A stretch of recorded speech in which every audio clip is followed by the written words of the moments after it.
4월 16일 목요일 일기. 두크크 일기. 호기롭게 시작했지만 어떡하지? 자유 형식이라 계속 고민하고 있었다. 예전에 기독교 교육책을 정리했던 것처럼 해야 할까? 아니면 읽으며 와닿은 밑줄들을 정리해볼까? 그런데 역시나 가장 나다운 것은 일기에 녹이는 것이다. 머리로만 읽는 것이 아니라 책이 나의 일상에 진하게 우러나오도록 곱씹어보고 질문하고 연결하여 내 것으로 만드는 것이다. 오늘의 일기라는 콘텐츠가 내 생각을 자유롭게 펼치고 또 다른 이들에게 신앙의 유익을 나누는 통로가 되어주니 참 감사하다. 이번 달에 읽은 책은 2권이다. 박찬선 목사님의 판을 바꾸는 기도 특강, 이상규 교수님의 초기 그리스도인의 라이프 스타일.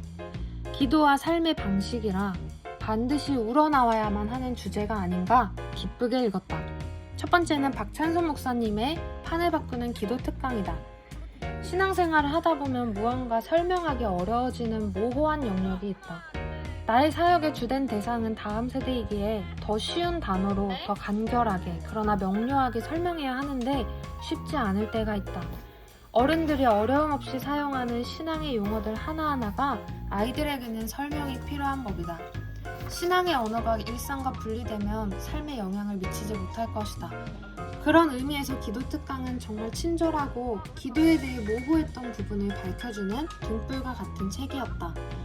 마치 일말의 모호함도 남기지 않겠다는 듯이 낱낱이 성경에 나오는 기도의 형태들을 3개의 범주 안에서 15가지의 주제로 정리해 주셨다. 기도 방법이 다양한 이유는 하나님의 필요 때문이 아니라 기도자의 상태와 상황이 각기 다르기 때문입니다. 어느 때는 부서져야 하고, 어느 때는 결단해야 하고, 어느 때는 싸워야 하고, 어느 때는 축복해야 합니다. 마치 의사가 환자의 상태에 맞는 치료법을 쓰듯이 영혼의 상태에 따라 기도의 표현이 달라집니다. 그래서 하나님은 기도의 방법을 다양하게 만드셨습니다.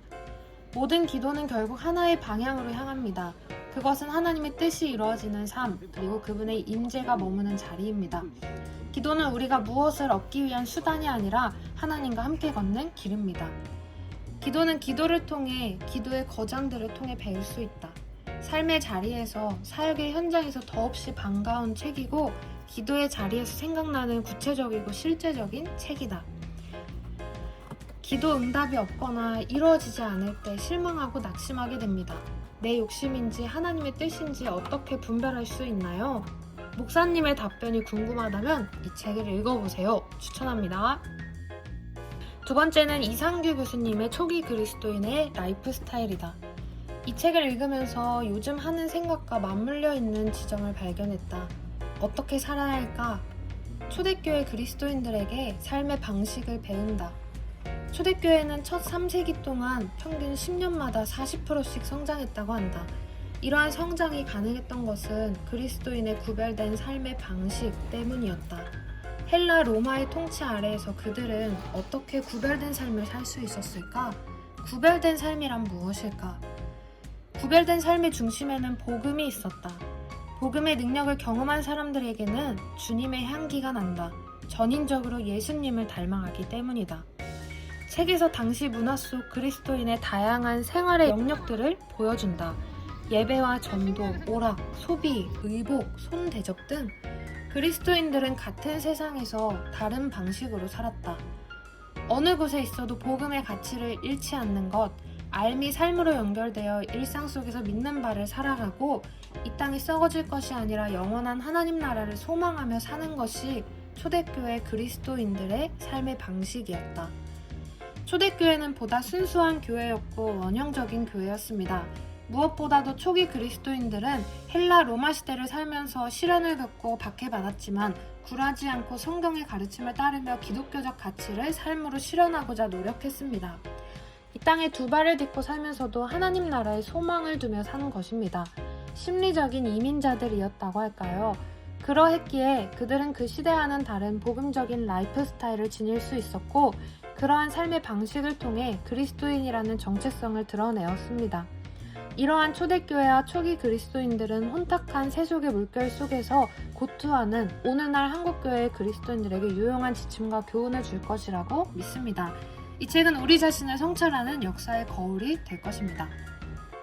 이 책과 함께 읽기에 좋은 책, 로버트 뱅크스의 1세기 그리스도인의 하루 이야기, 더욱 입체적으로 초대교회 그리스도인들의 삶을 생각해 볼 수 있을 것 같아서 추천한다.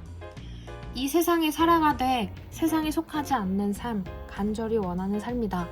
이미 임한 하나님 나라 안에서 완성될 하나님 나라를 바라보며 사는 그 소망이 나의 삶의 가장 중요한 가치이다.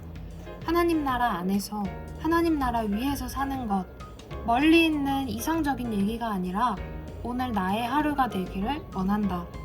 특별히 결혼을 준비하고 있는 이 시점에서 다시 한번 어떻게 살아야 할 것인가 생각하는 시간을 가지게 됨에 감사하다.